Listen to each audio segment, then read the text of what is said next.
So that's pretty good. Now keep in mind as well, those windows were all closed up. Okay, it's got PVC on them, so the windows were closed. So if we open those windows, let some breeze in, the temperature there is going to be very similar to what it is outside. I might even try that now. The thing with the fiberglass is it reflects heat.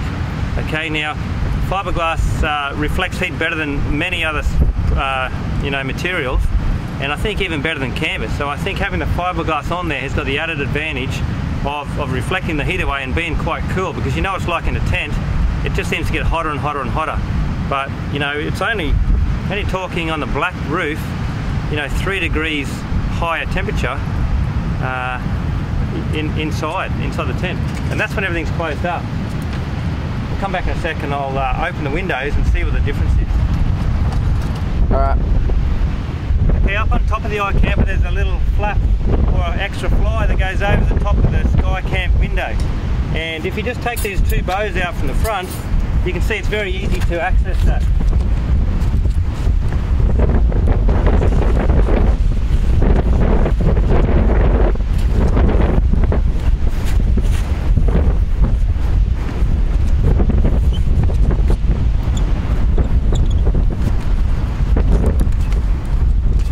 That's a fly, is it? Just for, yeah. It just covers the window, the Ikamper window. It's very easy, as you can see, to get up there and do that. that could help the temperature as well. Yeah. And I think it's cooler inside than it is outside. That's pretty good for a tent. So what we've done now, I've closed off internally on the Ikamper window. We've put the fly over the top of the Ikamper window. I've opened up all the windows, including the front, and we're going to check the temperature again now to see what the temperature is like inside the tent versus outside. So we've sort of shown that the white Ikamper is slightly 1 to 2 degrees cooler than the black one, but I think now that was with everything closed up to try to get it, you know, to get it to heat up. So let's see now what it's like inside versus outside.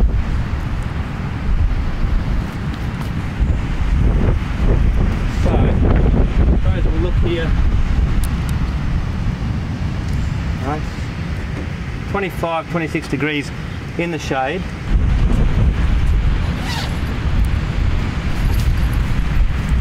Inside the Ikamper, this is the black top.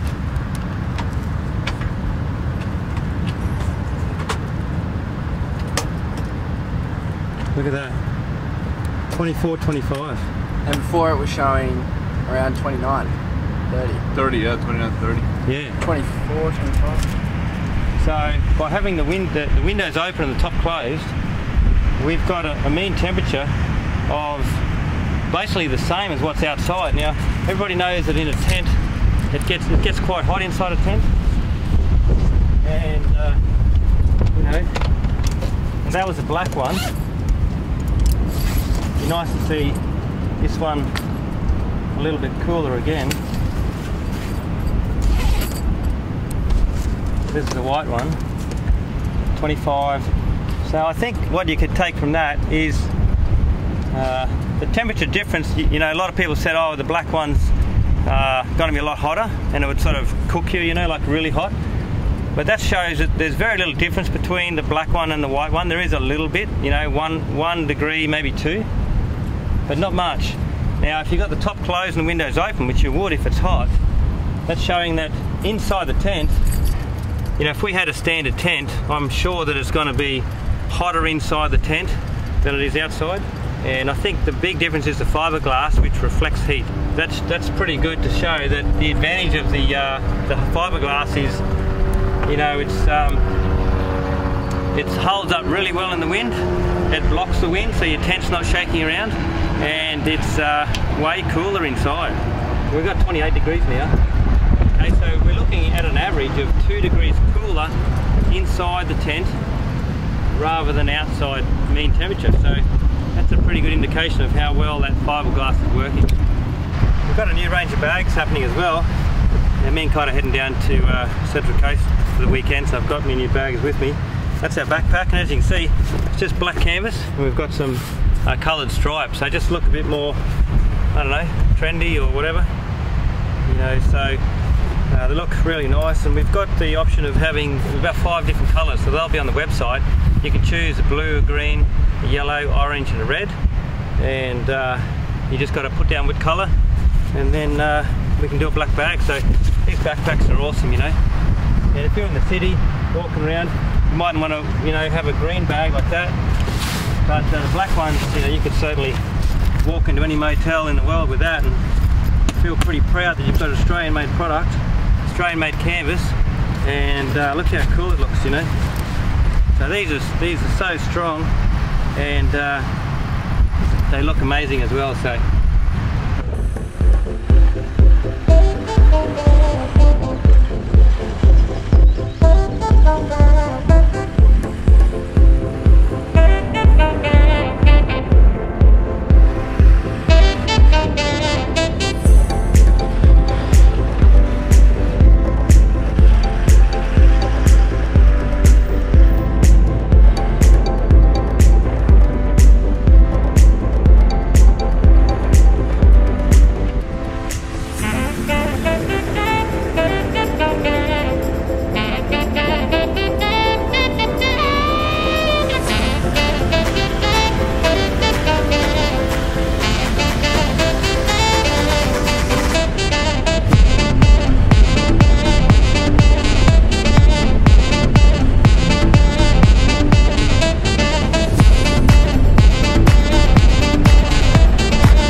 we're going to pump the tyres up and sort of show you how long it takes to do each. And Jake's got the ARB inflator, and we've got exactly the same pump, same hose and everything, so that should be same size tyre. And this is important, this piece here, that we're making up ourselves. So I'm buying these from Indeflate, and then you can put your own attachment on. So if you've got the ARB lead or a Nitto or a Ryco lead, you can put that piece on yourself, the male part, and you need that to attach onto here, because that's just a valve, see? So that can clip onto there, and otherwise, without that, you know, you just can't connect it. So with this simple little attachment, Okay, whenever you're ready.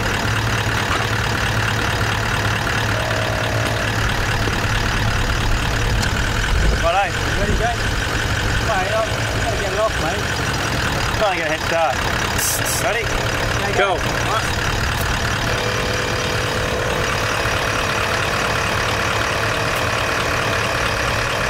And that's it for me. So the pump's running, and the battery on this is a little bit flat. We left it on last night after mucking around with this, so I'm going to leave my motor running. And it's probably a good thing as well with the pump running. It's not a bad idea to leave your motor running. Okay. As you can see, those little valves connect on really well, and you know, you can just sort of wait around. It's very easy. You're not having to bend over, and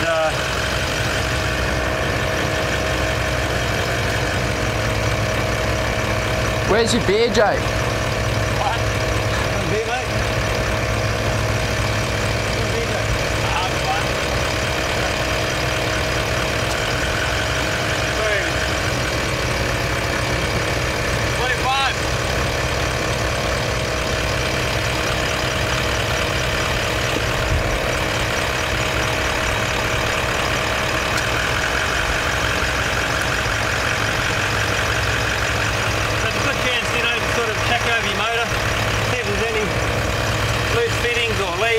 intake.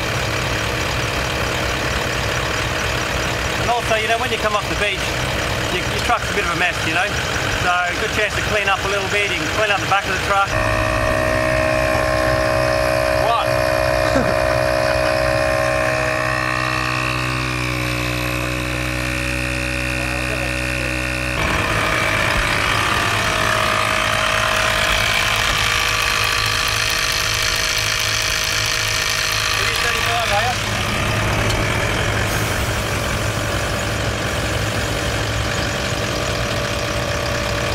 Jake's already 35 on one tyre, and now he's starting on the second one. We're about 30 here now. How long's that been, Jody? 2 minutes, 45 seconds.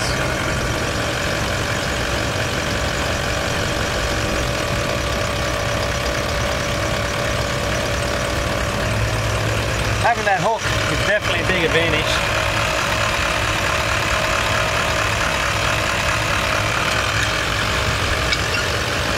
One thing we can see though, that aluminium hook, look at that, scratching the bull bar a little bit. So what we might need to do is just put a bit of, you know, some sort of lining inside that. Maybe we can wrap the line or something, just give it a bit of protection, because that is starting to scratch the bull bar and you don't want to do that. So that's something we'll look at doing. Yeah, putting some sort of lining on the inside. 32. Now really this shouldn't be any quicker than what Jake's doing. It's the same pump, so theoretically there's no way this should be any quicker than what he's doing. They should be a very similar time, but of course, you know, one you've been over, that's the big thing with inflating, you know. I'm not having to carry the inflator, the same unit does the deflation and inflation. And as you can see, you know, I can sort the kids out, I can clean the back of my truck, I can do whatever I like for the 10 minutes it takes to pump the tyres up. And you know, when you get off the beach again, we've had a barbecue, they've got all sorts of a mess in the back of the truck. There's lots of things I can be doing for the 10 minutes rather than sitting down there holding that valve on.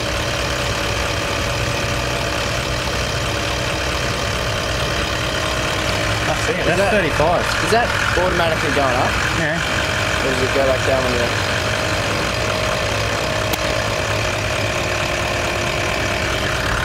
That's it, Jake. That's showing.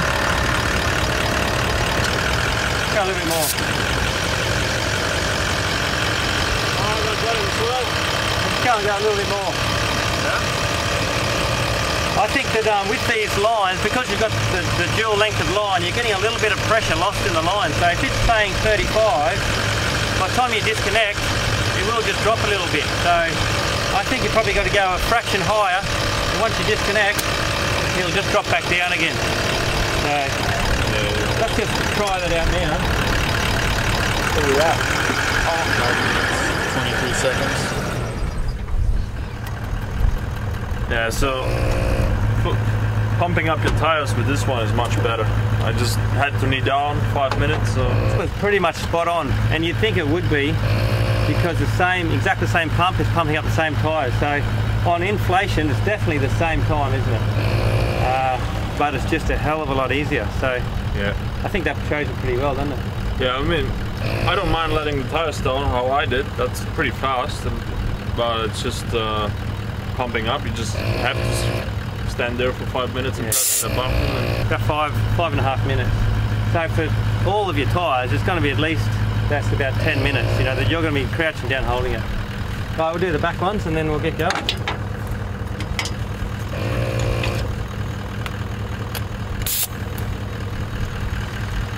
Okay, so we've sort of finished pumping up. A little trick as well, I think, is it's important to,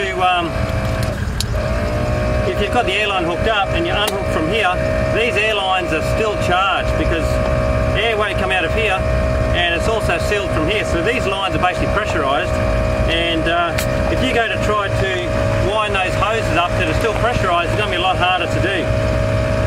So I think a good tip is to get your little piece here, or you can just empty it here. See that?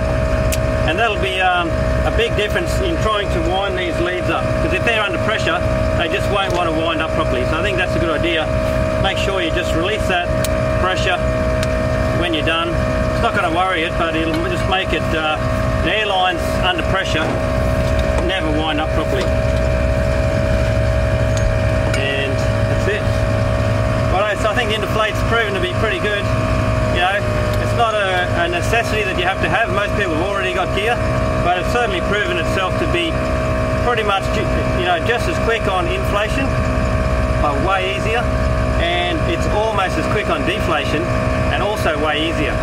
And you're not having to carry as much gear either. So, you know, I think overall it's got a lot of advantages, and if you're looking to update gear or get some better gear, then that's a pretty good option. Audio.